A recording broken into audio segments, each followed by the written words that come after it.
Don't say nothing. Australia Live TV, we on the air, rocking with Brad and the Brand Hornet pair. Inside the game, yeah, we take you there. Knowledge so deep it might seem unfair. From the NBL to the NBA to the NCAA, we do this all day.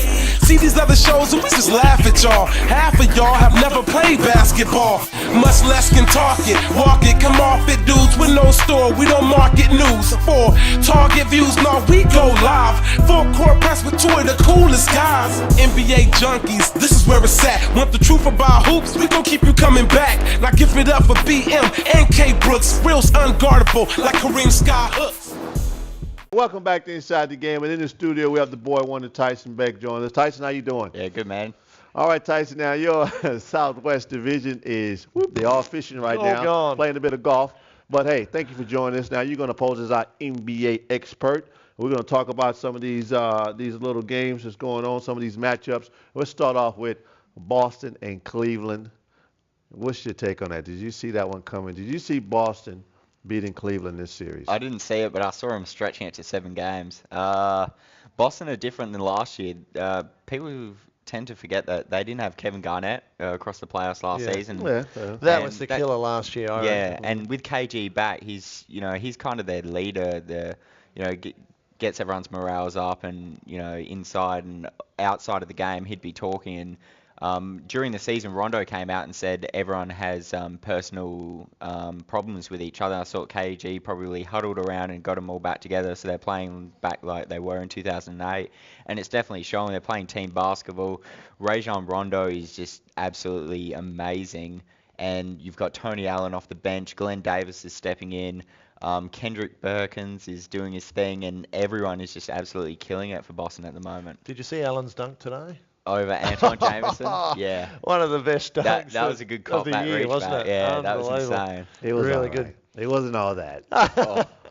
So Rondo's really, has he surpassed the big three, or he's certainly up in there, isn't he? Now he's made room for himself. He's more important.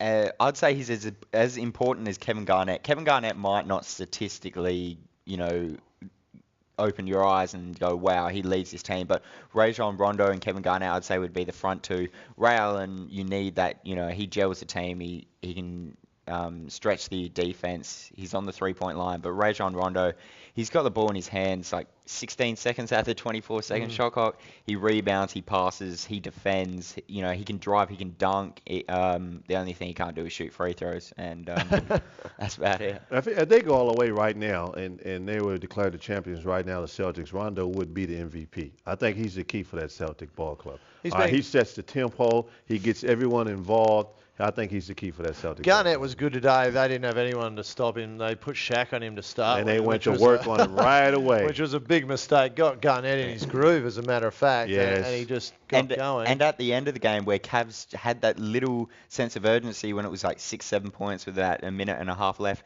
KG, did you see him grabbing 3 or 4 consecutive offensive rebounds? And Cavaliers just gave up. They didn't even elect to foul at the end of the game. They just playing. What about Pierce in this series? He seemed to step back a little bit. Was it form that pulled him back, or did he, you think, took a step back? The energy of guarding LeBron. Save it for the defensive end. Let your other guys on your team take care of the offensive end. That's a total team effort right there. A lot of people were talking about the Celtics probably weren't going to be involved in this because of their form towards the end of the regular season, but they're a veteran ball club. All right, they know what it takes. 82 games in the regular season. All right, it's a marathon. You don't come out there. It's not a sprint. So they were always going to be effective down the stretch as long as they were healthy, as long as KG was healthy, they were going to be a threat. Now, I tell you, it's been a fallout now with Bron Bron. We're going to talk about this because my Twitter boys have been giving me a lot of stick, man. I've been defending Bron Bron. I feel like it's Uncle K right now. And do you think that in Game 5, did he give up, in your opinion, in Game 5? Yeah, well, he statistically, if you look at if you didn't watch the game, you saw the box scores. I think he had 17 points, 12 rebounds, 8 assists, something like that. And but watching the game, it was a totally different story. Yeah. Even seeing him around the team huddles on the baseline, he just looking up at the roof, playing with his nails, just not in the game. And some of his turnovers, and he's the king of getting, fast break blocks, just out of nowhere, and he just elected just to stay on the floor and watch some of the layups go past him. So a lot of people saying that he's just not, he doesn't have that killer instinct. One of my buddies, Bakari Hendricks, who played here, saying he doesn't have that killer instincts. A lot of guys are saying that, he's a bit of a baby or he had too much success too early. I think that he still doesn't have the right people around him, like the Lakers. All right, like the old Celtics, like Jordan. This is gonna be good. You saw what Jordan done back in the day. Until Jordan had the right people around him, he was what? He was winning a lot of scoring titles, and that was it. Brown still. Danny Ferry done a good job. They put some pieces in place. But you know what? I have it here. Let's talk about it. Yeah. Fisher, Former, Odom, Gasol, Artest, Sasha, Walton, Brown.